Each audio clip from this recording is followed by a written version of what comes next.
Halo guys, kembali lagi ke channel Gavi Official. Kali ini kita dapat kiriman pengalaman cerita horor pendakian gunung lewat DM IG @andre_putra. Jadi begini ceritanya. Saat Andre pertama kali ke puncak Kencana, Andre melewati kampung Arab yang berada di daerah tersebut.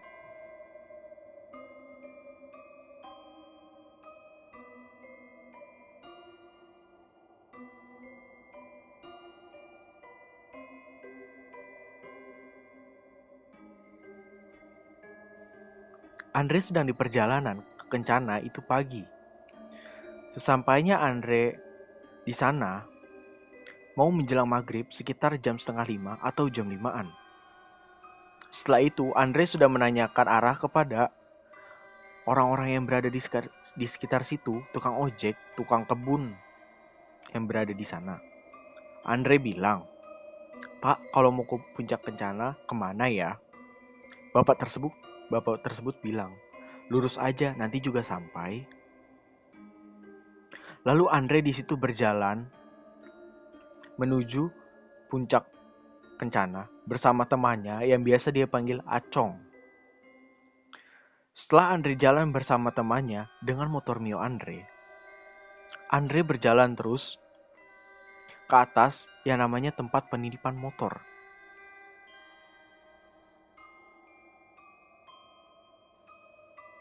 Dan tidak ketemu juga setelah mencari-cari penitipan motor tersebut. Pas Andre bertanya kepada seseorang di tengah hutan, Andre bertemu dengan ibu-ibu yang sedang duduk di atas pohon. Dengan santainya Andre bertanya kepada ibu-ibu tersebut, "Bu, mau tanya, kalau mau ke puncak Kencana, kemana ya?" Lalu ibu tersebut hanya diam dan terus diam. Setelah itu, Andre berjalan dengan temannya dan tiba-tiba ada suara seperti kakek bilang, "Assalamualaikum." Setelah itu, tiba-tiba motor Andre mati pas mau naik ke atas menuju puncak Kencana. Otomatis, si Andre dan temannya ini mendorong motor Mio-nya tersebut. Lalu Andre duduk di tempat warung yang berada di pemukiman puncak Kencana tersebut. Dan Andre bertanya kepada bapak ibu yang berada di warung itu. "Di bawah ada rumah pemukiman ya Pak, Bu?" Lalu ibu yang di warung bilang, "Pemukiman mana dek? Di situ mah rumahnya udah kosong dan udah nggak ada yang nempatin lagi." Dan Andre bertanya lagi, "Sering ada ibu-ibu duduk di atas pohon dengan rambut panjang, Bu?" Terus ibu-ibunya bilang, "Ibu-ibu di atas pohon mana, Dek? Di sini belum pernah ada yang duduk seperti itu di atas pohon." Dan seketika bapaknya bilang, "Kalau itu bekas kuburan atau tempat kuburan." Andre langsung jalan ke tempat penitipan motor dengan jarak 15 menit.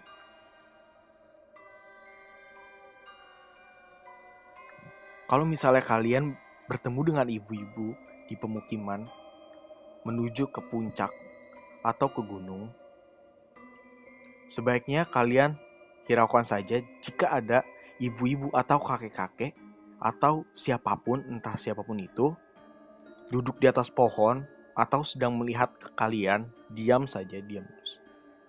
Lebih baik hiraukan saja daripada kalian terkena masalah yang tidak dimau. Sehabis itu, di tengah perjalanan, baterai handphone Andre masih dalam keadaan penuh. Secara tiba-tiba, layar handphone Andre itu mati. Benar-benar mati.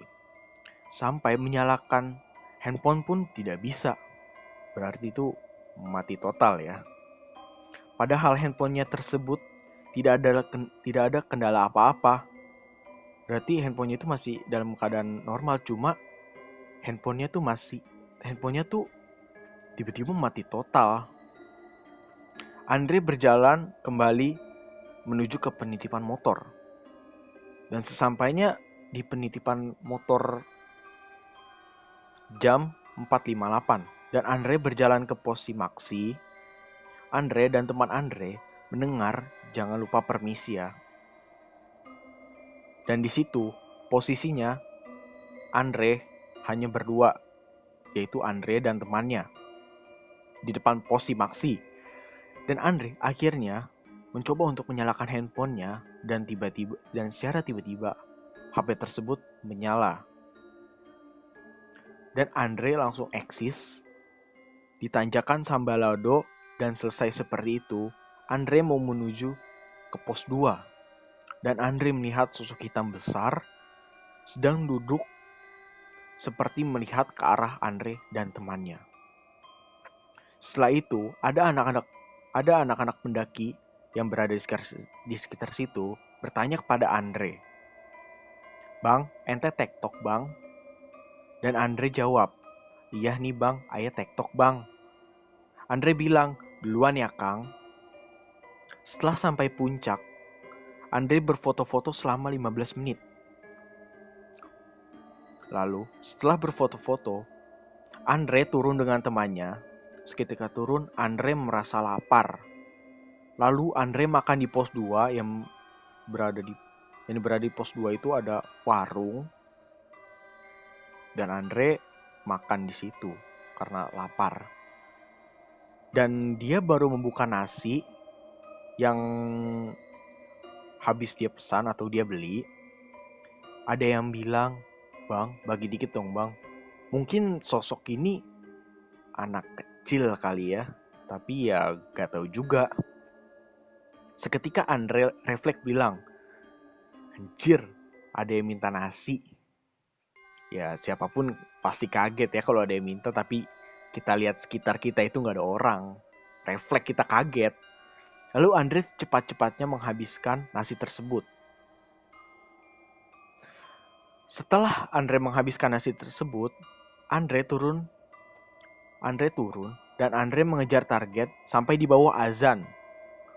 Karena tidak dapat, Andre di trek masih maghrib.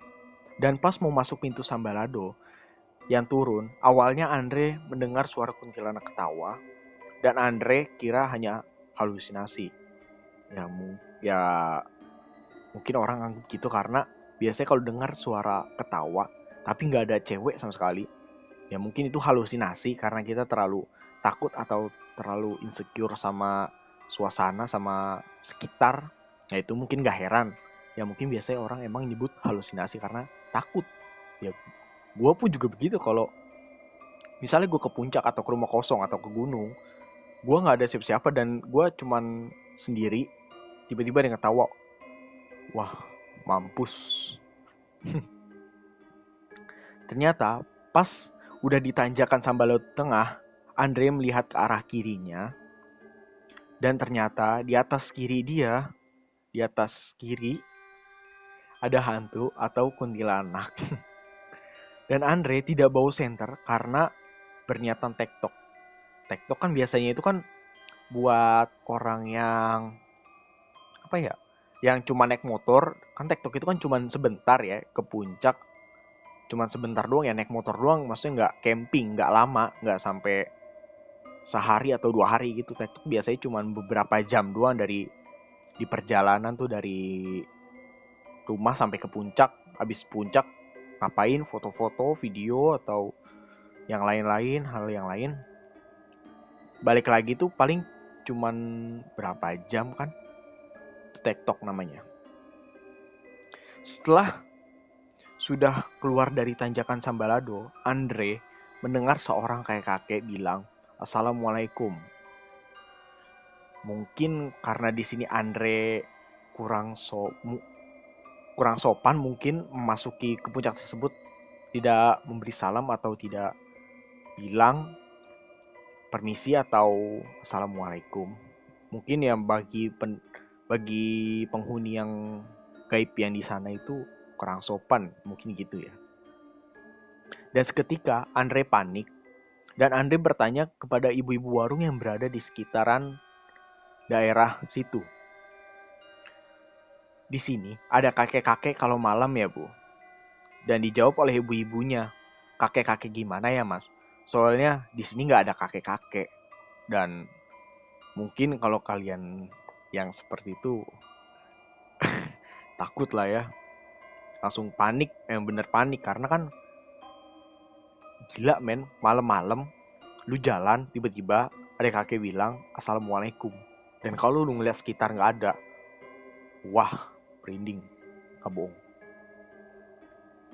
Lalu Andre berkata di dalam hati, lalu kalau tidak ada kakek-kakek, siapa dong yang bilang salam di kebun teh? Sekian dari video ini, mungkin ada kekurangan karena penjelasan dari orang yang membuat video ini, yang buat cerita ini cuman sebentar dan kurang jelas ceritanya. Jadi saya tidak tahu, saya meringkas sesuai sama